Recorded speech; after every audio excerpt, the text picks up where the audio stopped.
চাষের কারণে মানুষ গরিব লোক, রাস্তাঘাটে ছিল গরিব মানুষ থাকে, এরা খুব কষ্ট আছে, খুব শীত।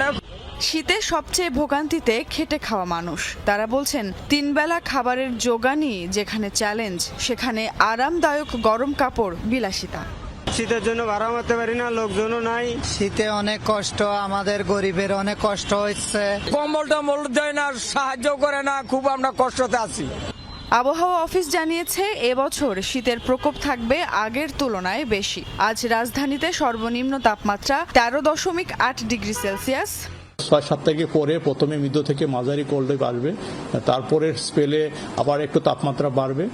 সেকেন্ড উইক বা থার্ড উইকে যায় অনেক জায়গায় তাপমাত্রা মৃদু থেকে মাঝারি, এমনকি কিছু কিছু জায়গায় তীব্র কোল্ড ওয়েভ আসার সম্ভাবনা রয়েছে। সারা দেশের মধ্যে চুয়াডাঙ্গায় সর্বনিম্ন তাপমাত্রা রেকর্ড করা হয়েছে 9.8 ডিগ্রি সেলসিয়াস।